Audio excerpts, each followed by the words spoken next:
معلوم یہ ہوتا ہے کہ پہلے خاص بندوں میں داخل ہوگا، پھر اس کے بعد جنت کے اندر داخل ہوگا۔ اسی سے کئی دعائیں بھی اسی آیت سے منقول ہے، جیسے کہ سلیمان علیہ السلام نے دعا کی تھی۔ محمد اسامہ شاہ الوی کو سبسکرائب کریں۔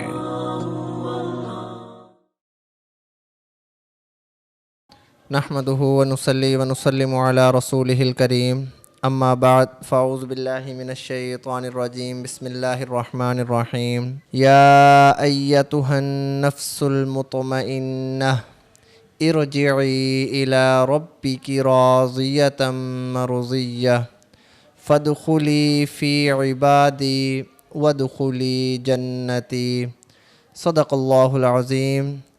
پارہ نمبر 30 سورۃ الفجر کی اختتامی آیت نمبر 27 تا آیت نمبر 30 تک تلاوت کی ہے۔ ان آیات مبارکہ کا ترجمہ: یا ایتھا النفس المطمئنہ، اے روح اطمینان والی، ارجعی الی ربک، لوٹ اپنے رب کی طرف، راضیۃ مرضیہ، اس حال میں کہ تو راضی ہونے والی ہے، مرضیہ راضی کی ہوئی ہے، فادخلی فی عبادی، پس داخل ہو جا میرے بندوں میں، یہاں خاص بندے مراد، وادخلی جنتی، اور داخل ہو جا میری جنت میں۔ سورۃ الفجر آیت نمبر 27 سے آیت نمبر 30 تک تلاوت کی ہے۔ ماقبل کے اندر کفار کی سزا اور عذاب کا بیان تھا، اب یہاں سے مومنین کی جزا کا، ثواب کا بیان ہے، اور یہاں سے اللہ تعالیٰ نے مومن کو خطاب کریں گے یا ایتھا النفس المطمئنہ سے۔ اچھا، اب اے نفس مطمئن، اپنے رب کی طرف لوٹ چل، یہ جو خطاب ہے یہ کب ہوگا؟ یہ جو آیت بھی ہم نے ترجمہ کی ہے، تو اس کے بارے میں دو قول ہیں۔ ایک قول یہ ہے کہ یہ خطاب موت کے وقت ہوگا، جب فرشتے اچھے لباس میں، اچھی شکلوں میں جنت کی نعمتیں سامنے لا کر رکھیں گے، اس وقت مومن کے سامنے یہ خطاب کیا جائے گا، یعنی کہ اس کو مطمئن والا خطاب کیا جائے گا۔ دوسرا، بعض کے نزدیک یہ ہے کہ یہ خطاب حساب و کتاب کے بعد ہوگا۔ یہ دونوں اس کے بارے میں قول آتے ہیں۔ نفس مطمئنہ، مطمئن اطمینان سے ہے، جس کا معنی ہوتا ہے ساکنہ۔ اس سے وہ نفس مراد ہے جس کو اللہ تعالیٰ کے ذکر اور اطاعت کی وجہ سے اطمینان اور سکون حاصل ہو۔ جیسے کہ ایک مچھلی، آپ اس کو دیکھتے ہیں کہ وہ پانی کے اندر بڑے سکون اور اطمینان سے رہتی ہے، لیکن جیسے اس کو پانی کے بغیر کر دیا جاتا ہے تو وہ ہلچل مچا دیتی ہے اور اس کا سکون اور اطمینان ختم ہو جاتا ہے۔ اسی طرح جو نیک لوگ ہوتے ہیں، جب وہ اللہ تعالیٰ کا ذکر کرتے ہیں تو ان کے ذکر کرنے کی وجہ سے ان کے دل جو ہے، ان کے نفس جو ہے وہ اطمینان میں رہتے ہیں، اور جب وہ اللہ تعالیٰ کا ذکر چھوڑ دیتے ہیں تو ایک دم بے چین ہو جاتے ہیں۔ اور انسان کی یہ حالت بنتی کب ہے؟ انسان کی یہ حالت بنتی ہے جب انسان اپنے نفس کو ہر قسم کی برائی سے صاف کر لے گا، پاک کر لے گا، گناہ کی طرف جانے ہی نہیں دے گا، یعنی کہ اپنے نفس کی پیروی کرنا چھوڑ دے گا۔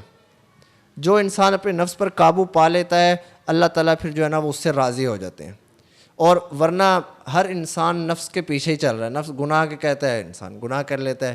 اسی لیے اللہ تعالیٰ نے نفس کو بھی انسان کا بہت بڑا دشمن کہا ہے۔